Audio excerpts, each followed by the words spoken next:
This is the Masonic Light Podcast featuring Pete Ruggieri and Larry Maris. A non-stuffy, somewhat humorous approach to understanding our craft.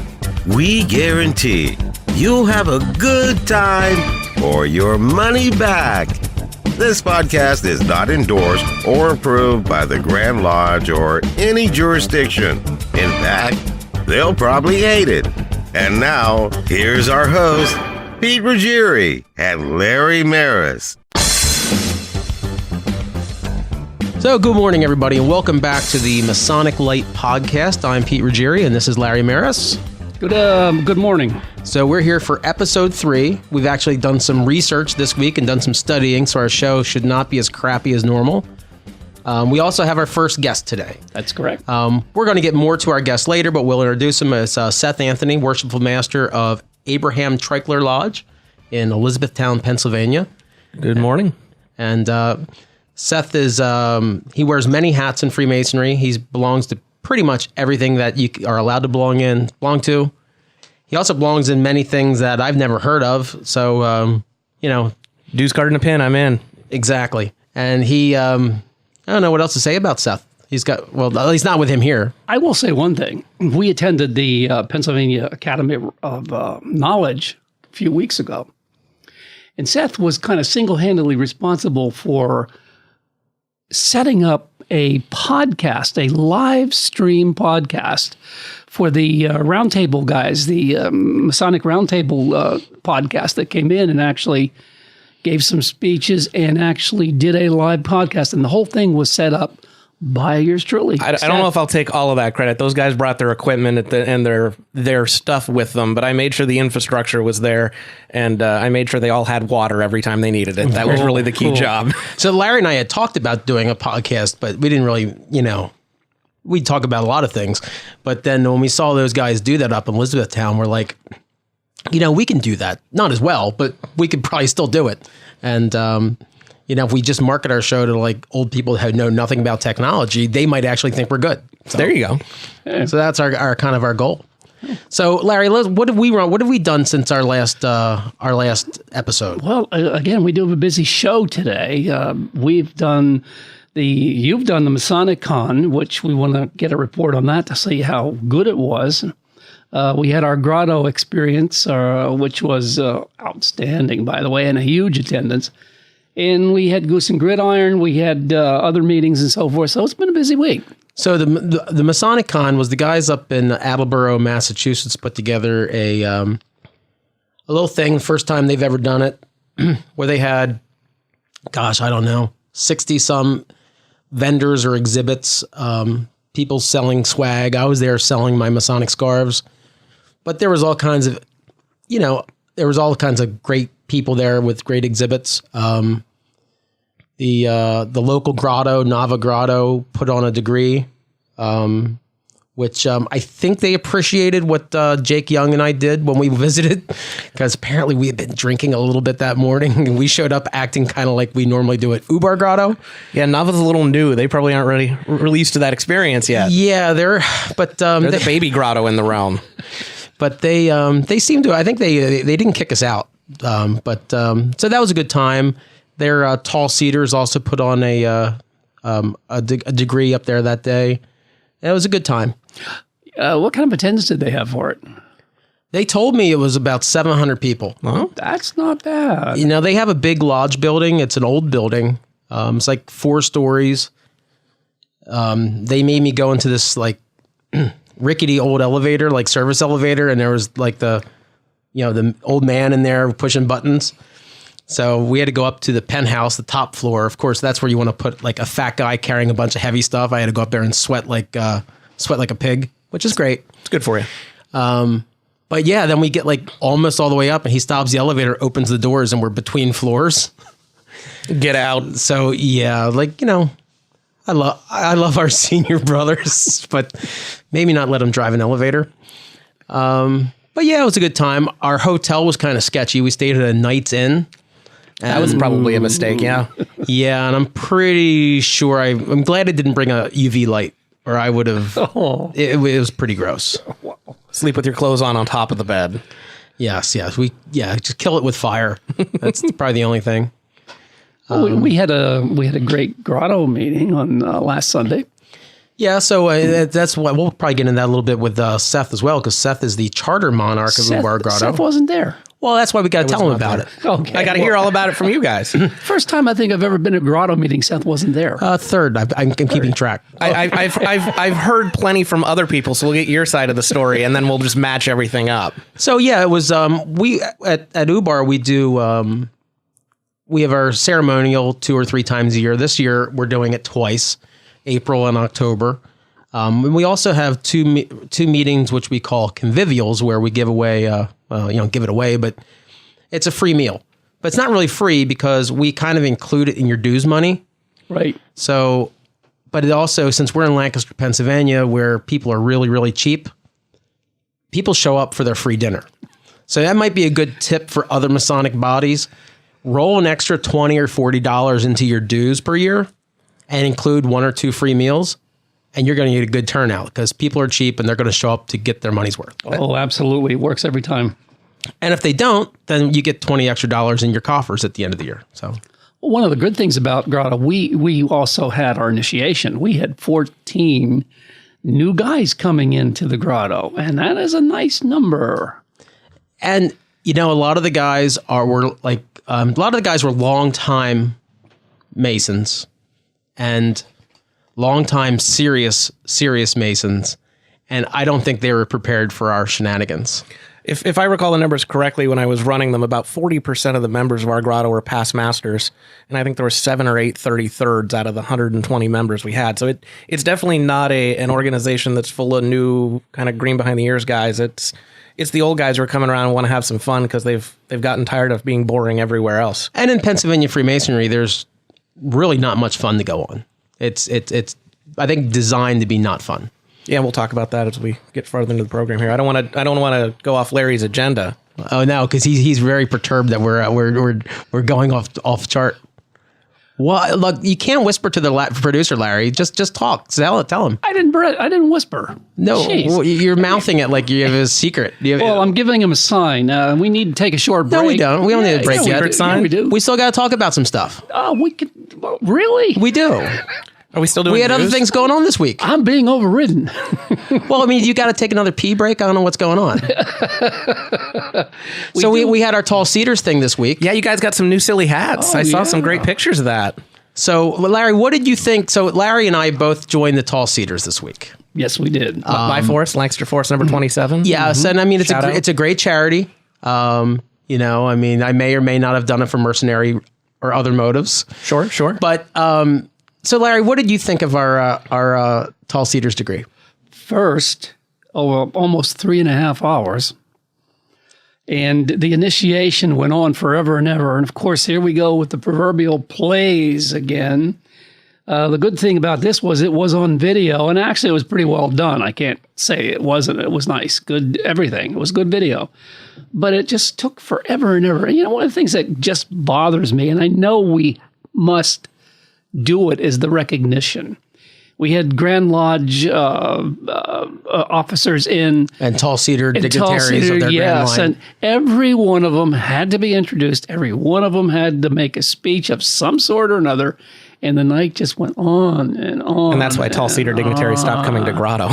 Right. So we had Tall Cedars is a little different, that the wives are allowed to attend, at least most of the meetings. And so, yeah, I made my wife sit through 3.5 hours of that. And you're still married, which is impressive.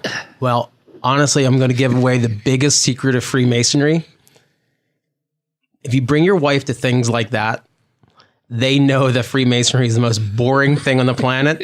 And if you ever ask to leave the house to do anything involving the Masons, they just say, go. You want to go, honey? No. You just go and have fun. Just go. So I get a free pass whenever I want to leave the house. So that's nice when I actually have like a grotto meeting where we actually do have fun.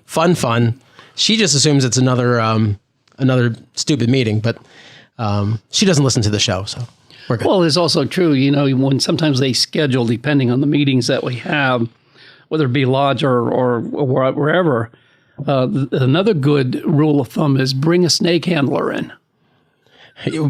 What Larry's referring to is when I was master, I scared all the women away. We have a thing every April called Strawberry Night or Ladies Night, and the guys go upstairs and have a quick meeting, and meanwhile the ladies are downstairs and we provide entertainment. Well, I was a 100% confirmed bachelor at that point, and I really didn't think what ladies wanted or didn't want. So I hired a traveling reptile show to come and give a talk on snakes and reptiles, and they started passing out snakes to the ladies to hold on to. So yeah, it's been like 16. I don't know how many years since I've been master, but the ladies still give me the evil eye when they see me and we still lost that one snake still missing. Still missing. We would like to Still remind missing. them that it can be anywhere in the building. It could be anywhere in the building. It's 4 floors. I mean, it's massive. It's a massive building. So I really want to hear your opinion, however, on the pyramid as a different kind of silly hat for Freemasonry. It's a very divisive subject. People either love the pyramid or they hate the pyramid. It looked like we were all extras from the cast of Elf. Okay, fair enough. It was pretty awful. It's bad. It's a bad hat. It's a little rough. I mean, some guys really enjoy that hat, but it's a hard look to pull off and make look good, and I don't know of very many people who do. Well, one thing that was nice though, like in our class of 14, we were there was one other member there with a green hat. So everybody else in the room had a white hat on or a red hat or a yellow hat. Meaning they were higher rank. So they had all gone through the chairs. Mm-hmm. So that group was pretty stagnant before the 14 of us came in. So hopefully we can... As a member of Lancaster Forest who hasn't attended Lancaster Forest in a long time, I can understand that. So hopefully we can inject some fun into that group and bring out the CPR paddles and, make it fun to go to. I think I'm still on a Tall Cedar Supreme Committee for opening new forests somewhere. I'd have to go back and look at my book. They just keep appointing me to things. So, and so Larry, last thing we need to talk about in the recap before we go to the break that you want to go to. You had mentioned in the beginning Goose and Gridirons. That's our weekly breakfast. And we had a huge turnout last week. Yes, we did. We had 16 people show up, guys, and it was a good turnout. We're sort of beginning to outgrow the room, so we have to begin to look at perhaps some other place to host, especially if we start averaging 16 every day. Yeah, I mean, it used to we could have like 4 or 5 guys and have a discussion about Freemasonry, life in general, kind of like if somebody's having some problems, you could talk it through. Now it's just a bunch of deaf men yelling across. What? Exactly.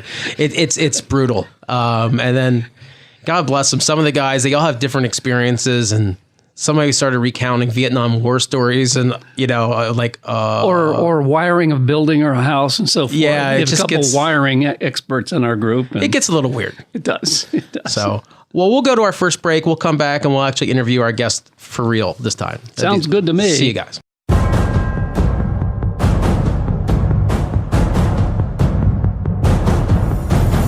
Today, more than ever, the fate of nations is led by a cabal of individuals and corporations. From the price of gas and basic necessities continually escalating, people are feeling like puppets with a chosen few pulling the strings. In other words, follow the money. In a fascinating work of historical fiction, The Red Serpent chronicles how the rich and powerful have prevailed through the centuries of history. 5,000 years after Sumerians buried the greatest wealth of knowledge the world has ever known, traces of it surface in the 20th century, along with omens and executions. The Vatican is in a frenzy to possess it. A secret society will stop at nothing to control it, and innocent people are doomed by obscure connections with it. In a bizarre quirk of fate, an obsessed French policeman, an alluring philology professor, an ex-Mossad rabbi, and a powerful Jewish family join forces to solve a triad of ancient puzzles. They must battle their way through Europe, outwit assassins, and dodge overwhelming foes. But how do they convince governments to aid them in their quest? What if they run out of time? And can they pull off the phenomenon that will change civilization forever? The Red Serpent by Larry Maris is available at Amazon, Amazon Kindle, and Barnes & Noble, plus fine bookstores everywhere. It's good to be back. We had to give a little bit of time to our paid sponsors here. And by the way, folks, if you're listening to this program, you have a small business, talk to us. Give us a yell. Put something on our Facebook page. Email us. We are starting to line up sponsors. And believe it or not, we have a couple people who are interested. Right now we have 2. We don't have a rate card. We don't have a rate card yet. So I've never heard Pete turn down money though, so I'm pretty sure. So he'll yeah, take it. it'll be pretty darn cheap. Maybe like $10, $10 an episode until we figure this out. Just enough to cover our lunch when we leave. There you go. Yeah, we're going to be more commercial than our brothers at the Masonic Roundtable. Yeah. So our first guest today, our only guest today, is Seth Anthony. And Seth, could you maybe tell us a little bit more about? I don't know if we could do this briefly because it's so long, but briefly tell us about your Masonic journey. It kind of started with DMLA, didn't it? Yeah, I started with DMLA at the age of 18, which is actually pretty late into the DMLA world. I joined DMLA in 2001. Did the whole thing, became master counselor, did all that stuff in the local chapter. I served as an elected state officer for Pennsylvania DMLA for a couple of years. I got involved with Lodge at that point, and then kind of went off, finished college, did all of that sort of thing. And then in 2007, I got a call from Tom LeBlanc at the Pennsylvania Masonic Youth Foundation, asked me to go to work for him, and I became a full-time professional Freemason in 2008, which has then kind of given my life over to Freemasonry from that point forward. So I enjoy being a professional Freemason in that way. I still work for the Masonic fraternity through the Masonic villages, but in between, if there's a Masonic body, I've joined it, and I've probably served an officer in it in some capacity, even if I didn't preside. So, like a quick recap, I know you're in obviously Blue Lodge. Mm-hmm. Are you in all 4 York Rite bodies? I'm currently master of my Blue Lodge. I'm a past high priest of Corinthian chapter number 224 in Elizabethtown, past thrice illustrious master of Goodwin Council 19, and a past commander of Cyrene Commandery that no longer exists, is now merged into Lancaster Commandery number 13. And I also served as a division commander or district deputy for the Grand Commandery. Nerd alert. Nerd. So, and then you're also in Scottish, right? You were the first. You're in the Lodge of Harrisburg, or I'm a member of the Valley of Lancaster and the Valley of Reading, and I'm in the Rose Quarry line in the Valley of Reading. Okay, and you're also in some bodies that nobody's heard of, like Allied Masonic Degrees, Knight Masons. Yeah, Allied Masonic Degrees, Knight Masons, the Order of Athelstan, lots of side small bodies that nobody's ever heard of. Perfect. So you're, but your biggest accomplishment and your lowest accomplishment would, I think, be the chartering of a brand new grotto. Yeah, I don't know if that's a good thing or a bad thing. I've kind of got branded with the mark of Cain, the grotto guy, although Pete's taken that mark from me now, which has brought the heat off of me, which I appreciate. Well, I'm here to help. But, so I guess here's what I want to say. Like, and I've learned this from traveling in grotto a little bit.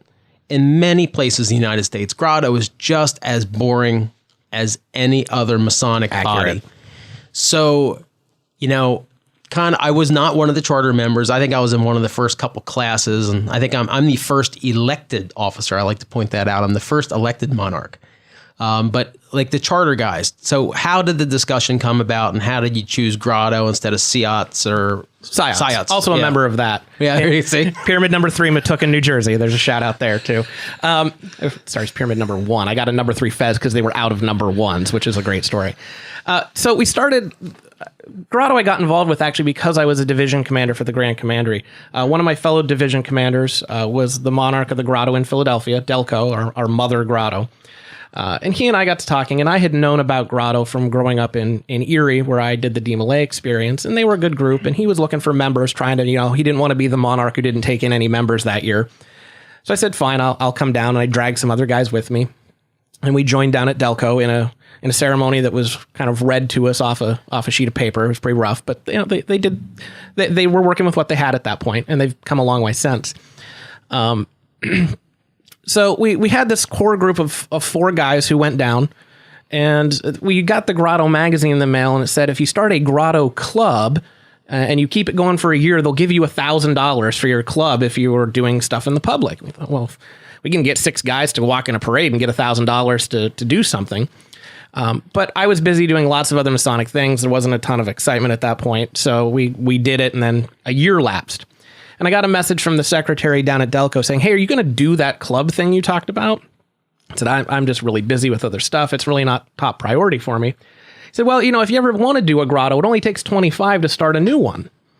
I know 25 suckers that'll give me dues money to start a new organization.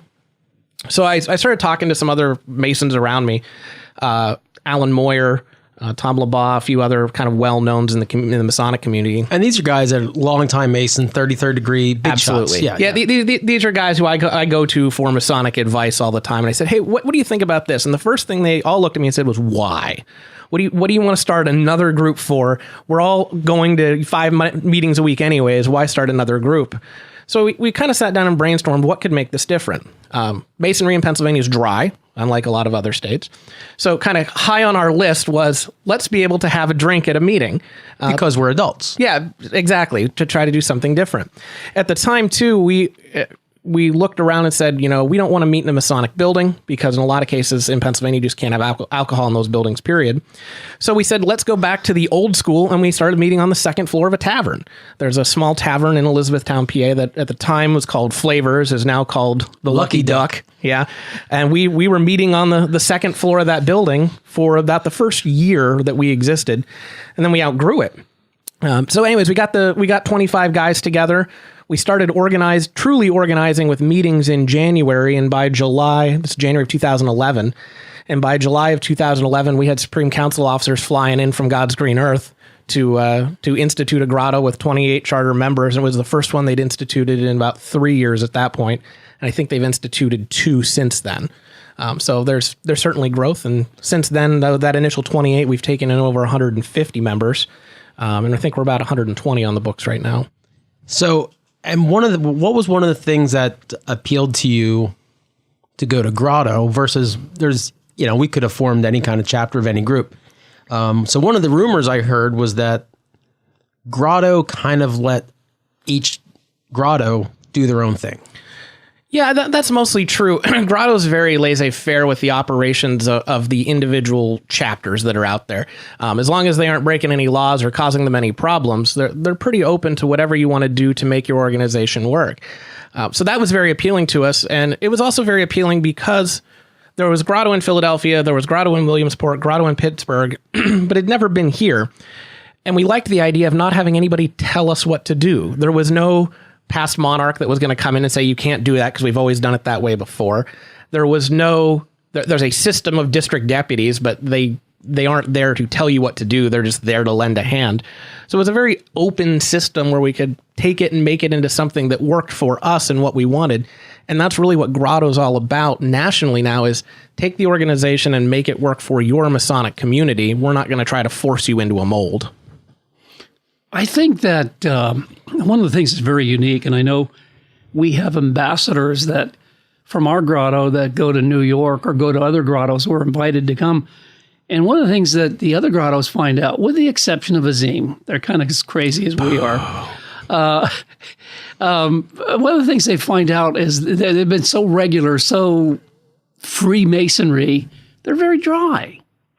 Yeah, with the piece about the other grottos, just about the time Ubar came online, I was on a Facebook group, and Facebook's really been a huge help for a lot of this to get folks together. And a guy named Isaac Moore, Boo, he would appreciate that. He's very anti-Ubar, and we're very anti-Azim and Isaac. He's a big hipster in Williamsburg. Tell me he's from Williamsburg. He'll really appreciate that. He loves Brooklyn, not the Bronx, though. The Bronx is terrible. Isaac got onto this Facebook group and said, hey, we're trying to revive Azim Grotto in New York. What do we do? And I had just gotten done opening Ubar and said, well, I'll tell you what we're doing in Pennsylvania. We're not that far off. Let's talk and see what we can do.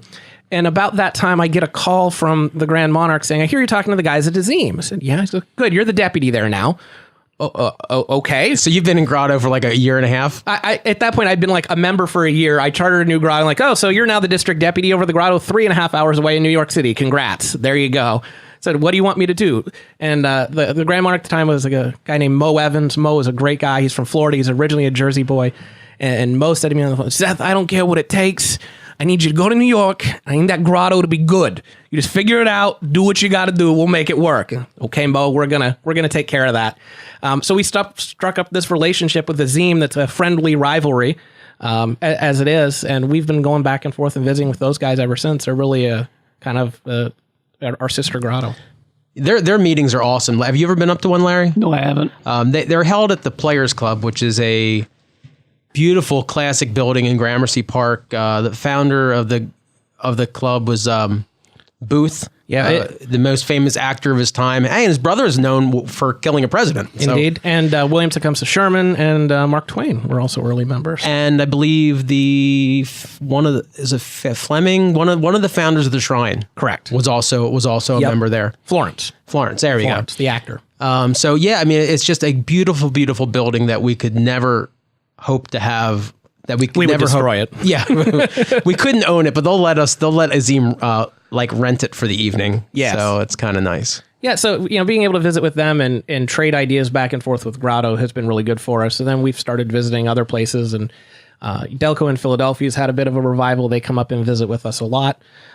We see the guys from Pittsburgh pretty regularly. We've kind of had some interactions with the guys down south of us, down into the Richmond area and Northern Virginia, Fredericksburg, those areas. So it's been a good way to approach the fraternity from a different angle, and I think has brought something that we didn't have in this area in Pennsylvania, which was interactions with non-Pennsylvanians in Freemasonry, because this area is pretty tight that we do our Pennsylvania thing and really don't talk to a whole lot of other people. Yeah, and Larry, maybe you can talk about this because you were originally a South Carolina Mason. Right. And you were a Mason for 40 some years before joining Grotto. So kind of tell us about what you had experienced and what you liked about Grotto. Well, what I liked about Grotto is even in South Carolina, I was an ancient Freemason down there, and that's where I was raised. What I liked about it was the fact that it was totally, I don't want to say non-Masonic, but irreverent. Close, irreverent, in a nice way. And thanks, that's a good choice of word. And that's what I liked about it, because even in South Carolina, we were still stiff. South Carolina Blue Lodges were kind of York Rite with a touch of Scottish in them. And they were pretty rigid in that respect too. And of course, coming up here and transferring up here, I love the craft, but there's not a whole lot of, how should I say, fun. There's really, I mean, I kind of like, I don't know, I was raised Catholic, so like going to Masonic functions to me kind of became like going to church on Sunday. I didn't really enjoy it, but I was like, I got to do it. Because that's, and some people, like my wife loves her church. She goes to church. She has a great time there. I wish you had I go, it's like having my arm twisted. But yeah, that's how I feel about most Masonic functions. I enjoy it. I enjoy the ritual, but there's like no fun to be had. The only fun to be had is, if we go out for cocktails after the meeting. Let me put a disclaimer in here right now, folks. Freemasonry is not a religion. I repeat, not a religion. It's a lot of pancakes. Yeah, if you're worshiping the god of pancakes and waffles, man, you are in the right house. But otherwise, Larry is absolutely right that religion and Freemasonry are not one and the same thing at all. And that's one of the things I learned. What's nice about meeting with the guys up in New York is, you get to really see how diverse the fraternity is. And we're here in central Pennsylvania, or as I like to refer to it as Pennsyltucky. You start, even though we don't bring in religion and we don't bring in politics, we're all friends on Facebook, and I get to see the 99% of the leanings of politics down here tend to be on the more conservative side. And there's, like George Heinsohn on the one side carrying the Bernie Sanders banner on the other side. But, you get up into the New York area and, it's the city.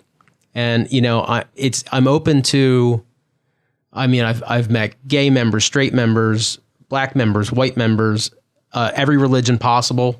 To me, it's more about what I kind of got into Freemasonry for. It's a very diverse group and I enjoy it. And we, now instead of just going through ritual, we go out and have fun together. And I think that's really a key thing about being involved in a national body like Grotto, where you are going out and visiting. It's great to be involved in your Grand Lodge and your local Blue Lodge, but really you're kind of staying within the bounds of your own state or jurisdiction. And things tend to be pretty homogenous within those groups.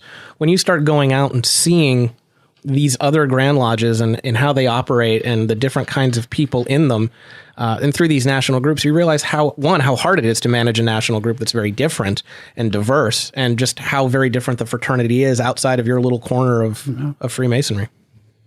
It's time to take a break right now so that we can have our paid sponsors who help with the show. And let me once again remind folks out there, if you have a small business, we are setting up advertising. Get a hold of us, please. The Masonic Light Podcast is sponsored by MasonicScarves.com, home of unique Masonic-themed soccer scarves. Our scarves aren't printed. All of the artwork is knitted into the design.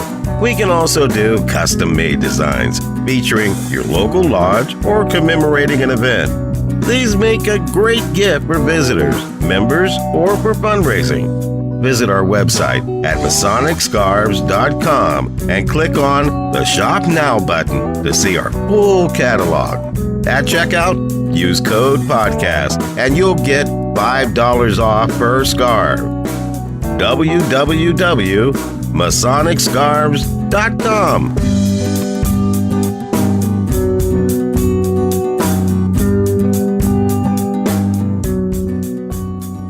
All right, we're back from Larry's pee break, and we're still here with Seth Anthony.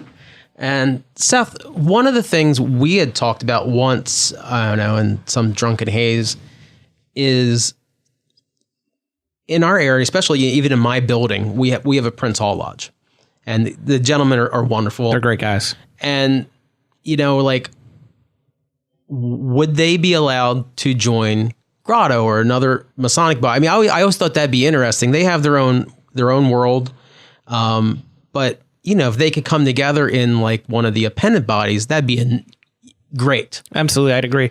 Before we dig into this, I will offer the disclaimer that I do not represent the Supreme Council of the Grotto or anything like that. I'm just kind of speaking from experience here and not necessarily their opinions.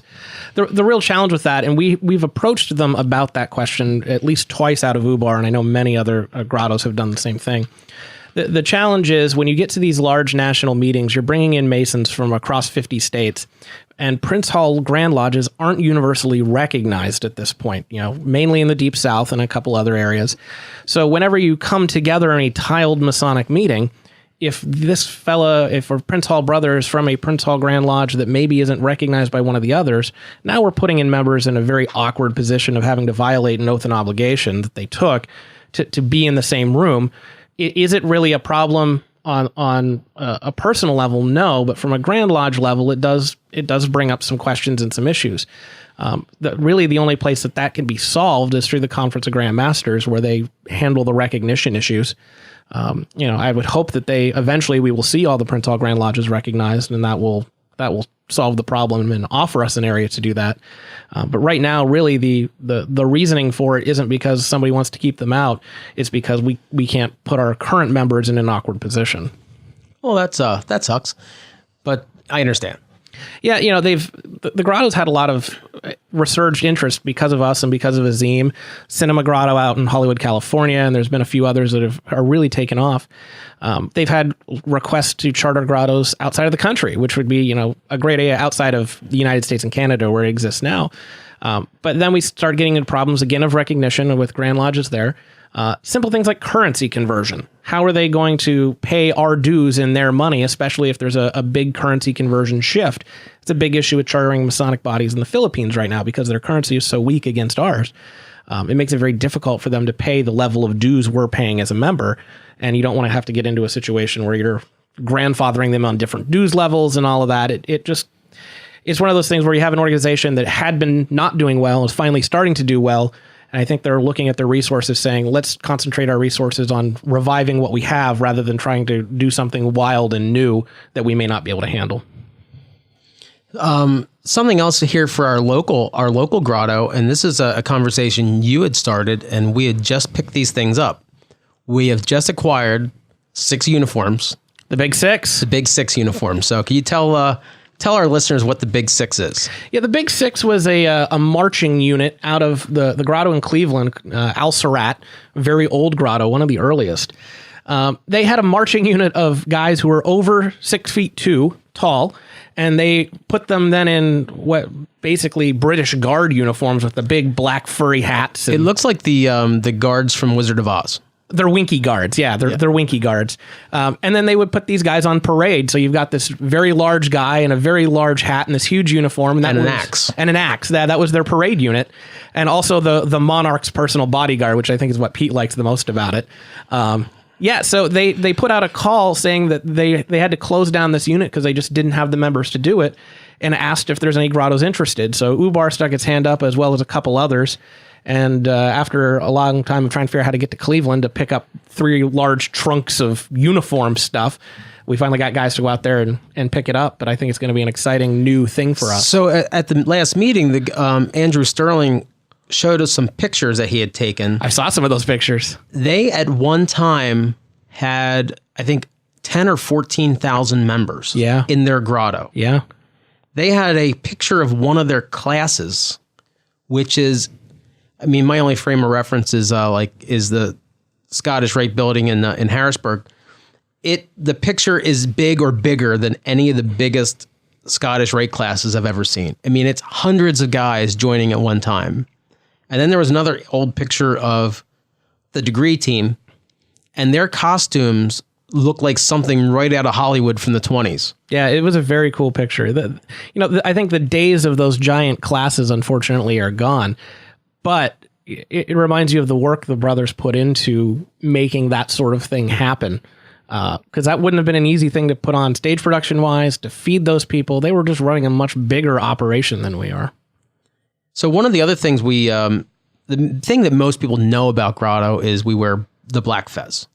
We are kind of like the poor man's shrine. The Rodney Dangerfield of Freemasonry. Yeah, like, and a lot of places we show up, we're in a lot of towns where there isn't a shrine. So one of the early things that kind of like built some interest and fun with and some of the rivalry between us and Azim was one of our members, our second monarch, George. He has a fez, and he had a fez. So I was not at that event. So maybe can you tell me, politely, without disparaging our friends, what happened? How he lost the fez? I would never disparage. We were at I believe it was a 100 or 120 year anniversary for Azim. It was an Azim anniversary party at the Time Hotel on the corner of 49th in New York. Having a great time. We were having drinks downstairs. It was a wonderful evening. And at some point in the evening, George lost track of his fez prior to departing the party, and then later departed and forgot to take it with him, and at which point it was absconded with by Isaac Moore, the monarch of Azim at the time.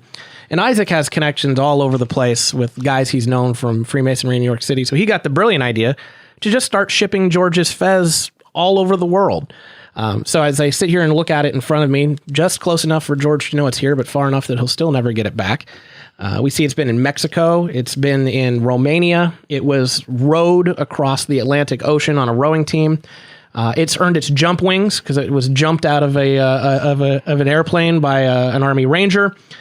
So there's pins from all over the place, and it's traversed the globe back and forth. And really, at this point, I think it's more fun just to keep it away from him.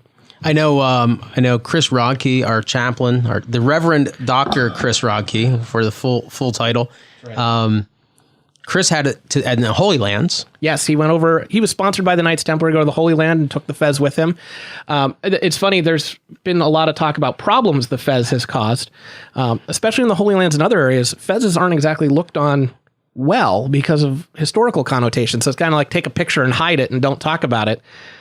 They also tried to put it on the head of a city. We've talked about before, the head of a sitting head of state. That didn't work. So it was actually held by the Bobbies in London for a period of time, and they had to go fetch the fez back. It's had way more adventures than George has had, and that's saying something. It's, it's fun and people, and it's got its own Facebook page. Yep. Where in the world is George's fez? You can find it on Facebook. So we'll post a picture later today of all of us with the fez. And then we're going to send it off somewhere else before George can track it down. There you go. Sounds great. So Larry, one other thing that you may know about Mr. Seth is he is an expert in fezes. I know that. He has the Fezology Museum virtual Museum. I'll get that in the fezmuseum.com. fezmuseum.com. So this is probably going to be like a whole episode later, but how many fezes do you have, Seth? I think I'm around 170 right now, and that's really a breadth collection, not a depth collection. They probably represent close to 100 different fraternal bodies. And so maybe just if any of our 4 listeners has any, is there any specific ones that you're hunting for and can't find? I'm always hunting for the odd stuff. If you look at it and you don't know what it is, that's probably the one I'm interested in. You can check out the website, fezmuseum.com. There's a list there under a buy section of all the stuff I'm currently looking for. And really it's meant as a reference. I probably get at least an email a week, maybe 2 from somebody who's got something. My grandfather had this fez. What is it? Can you explain this? Tell me about it. What would he have been doing? Why did he have this fez? And it kind of offered as a public service in that way, because a lot of families, the fraternal aspect wasn't talked about. And now that, grandpa's dying or maybe dad's dying and they're digging out the attic, well, what's this? Why did he have it? And there's just no resources out there on the internet for that right now. So it's something I'm passionate about for a historical reason and preserving something that a lot of men cared about that really isn't being preserved. And it's not just Masonic bodies. No, absolutely not. Most of my collection is non-Masonic bodies in general. The best thing I can give you is the reason I collect fezes, and we'll come back perhaps at another episode later. I was out at a flea market here just nearby, and I picked up a white fez with what looked like an elk on it. It said BPOR on the fez. So, what's this? It's not something I had known. So I paid $20 for it, took it home, started, typing things into Google, and found out it was from something called the Benevolent and Protective Order of Reindeer. They were formed as a group out of the Moose because at the time the Moose would not let African American members in. So they formed the Order of Reindeer because they couldn't call themselves Moose because that was trademarked. So I put this fez up on my website, and lo and behold, about a month later, I get an email from a guy who says, I'm a reindeer. So, well, they still exist. That's exciting. Fellow was in Florida, and I called and talked to him, and we had a great conversation, all about what the reindeer were. And at the end, I said, so why did you pick up the phone and actually want to talk to me? He said, if I don't tell you, nobody's going to remember what we did. This mattered to a lot of men. We spent a lot of money on charity. We've helped a lot of people, but nobody knows who we are. So if I don't spend some time talking to somebody, we're going to die, and all we did was for naught. And that's why I collect fezes, because this meant a lot to a lot of people. And these organizations are dying and nobody's telling their story. And I tell the story through a silly hat. Wow, that's almost too deep for our show. Sorry. I got a little misty. I didn't mean to take Pete into a dark place. Wow. I thought for a while, we're going to have Seth on and talk about the museum, and we're going to talk about fezes. Good grief, I thought. But you know what? He just made it so darn interesting. We got to have him back. Absolutely. Oh, that's awesome. That's awesome. So, Seth, what do you have coming up in your life? Anything cool in your Masonic history that you can talk about? Well, coming up, of course, it wouldn't be a Masonic fraternity without a pancake breakfast. We've got our massive pancake breakfast coming up at Abraham C. Treichler Lodge. It's not your daddy's pancake breakfast. We'll serve 2,500 people in a morning, and we'll generate between $7,000 and $10,000 for our charity initiatives. The pancake breakfasts are a huge thing for us. So that's kind of taking most of my time right now. Also doing some work with Grand Commandery. One of our local fellows here is going in as Grand Commander of the Grand Commandery of Pennsylvania. Mm-hmm. And also one of our fellow Grotto prophets is in line to be elected to the bottom of that line, Mark Mattern. So going out to support him and do the fraternal thing there and see where we end up. Sounds great. Well, was Skid Mark the goat staying at Mark's farm? No. That was Abe's farm, wasn't it? Yeah. Abe's farm. Yeah, Lebanon Abe. And we weren't able to do the goat race because he got banned for illegal substances or something. I can't believe they drug tested a goat. Were you juicing the goat, Pete? Yeah, so we didn't get to go to the goat race. That actually should be right now today, but we're here instead. We could race Larry. He is in recovery, right? He is at a undisclosed location somewhere down at the New Bolton Center. Yeah, good to know. So Seth, if you can stick around, we have one. We're gonna, since we already taken a couple breaks, we'll just go right into the news so we don't go too long. So, Larry? What's the big story that has happened in Freemasonry that has leaked over into the real world? It is time for light news. Absolutely, what's happening? There's a lot of good things happening. I want to try to keep it a little bit light. That's of course what we're about. And there are several things, and one of the things, the topics I'll cover toward the last, will be what's going on over in Great Britain. However, one of the things we discussed earlier was, do you know that 2 weeks ago on a Sunday, the Freemasons in Maryland got together and they honored John Paul Jones after From the Who? From the Who? No. After he was laying in a crypt, okay. in a crypt below the Academy Chapel for 118 years.